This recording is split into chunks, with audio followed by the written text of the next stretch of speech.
Hi, it's Patrick Hutzel here from Intensive Care Hotline, and thank you for tuning into this week's blog. And this week I want to raise the question whether we are talking about intensive care at its best. Now, as you know, in last week's blog I described that Intensive Care Hotline wants to help our readers, subscribers and followers by providing the best and most valuable website and blog for families and friends who have a critically ill loved one in intensive care. That's a pretty bold statement to make, that Intensive Care Hotline wants to be the best and most valuable website and blog for families and friends who have a critically ill loved one in intensive care. Why do we want to achieve that? How do we do it? And where did it all start? We want to achieve our bold claim to be the best and our bold goal because I personally think that with all the difficulties, challenges and issues that a family of a critically ill patient is dealing with when their loved one is admitted to intensive care, there is simply not enough support for those families. There are no or not enough dedicated and tailor-made resources for families and friends who have a critically ill loved one in intensive care.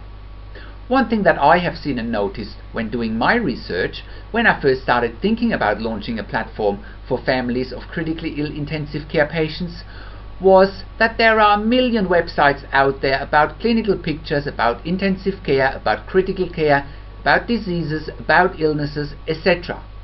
But here's the deal. Most of these websites are from health professionals for health professionals. Very few websites, if any, and resources are purely designed for families of critically ill patients in intensive care with the goal of improving their lives by giving them insights, strategies and resources. The support in intensive care units for families is more often than not falling short, and information from health professionals in intensive care needs to be taken for face value. This can be a good thing, and I'm not suggesting that you can't trust that information. But especially in difficult and challenging situations, such as end-of-life situation, long-term ventilation, and or severe critical illness with expected future quality of life issues. Who is actually helping families to cope with the burden that they and their critically ill loved one are facing? Who can give families of critically ill patients in intensive care perspective and advice when it comes to their critically ill loved one approaching their end of life? Who is giving families of critically ill patients in intensive care perspective and advice if their critically ill loved one has been in intensive care for more than 40 days on a ventilator with tracheostomy with no outlook of improvement?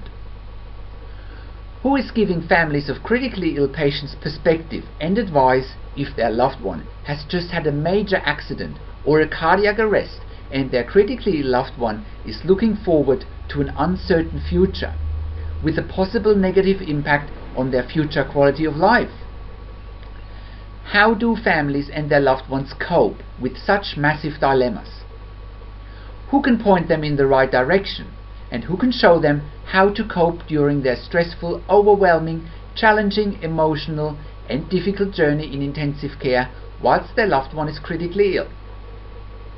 Who can show them how to effectively deal with their fears, frustrations and vulnerabilities? Who can show families of critically ill patients in intensive care how to manage the doctors and the nurses more efficiently, so that they have more control, more power and are able to influence decision making? Who can show them the mistakes they are making whilst their loved one is critically ill in intensive care that is holding them back in managing their situation more effectively and efficiently? Health professionals in intensive care tend to be extremely time poor, and they are not trained to give you answers to the more fundamental questions once your critically ill loved one has been admitted to intensive care. And with the more fundamental questions, I mean the questions that refer to you and to your family and how you cope and deal with the situation, and how much you know and how much you understand in the situation. We believe that Intensive Care Hotline has a lot of answers to those questions and challenges, and because of what I mentioned before, there is no other resource and website at this point in time that can offer such succinct and tailor-made advice than we do, and at this point in time it's all free of charge. All you need to do is to browse the website and enter your name and email, and you'll get your first free instant impact report. You can also look at our free Get Your Question Answered sections, where I answer a weekly question of a reader, and I'm sure you'll find useful information there as well. With this in mind, I hope you are enjoying this website and our information, and please send us your questions and comments to support@intensivecarehotline.com.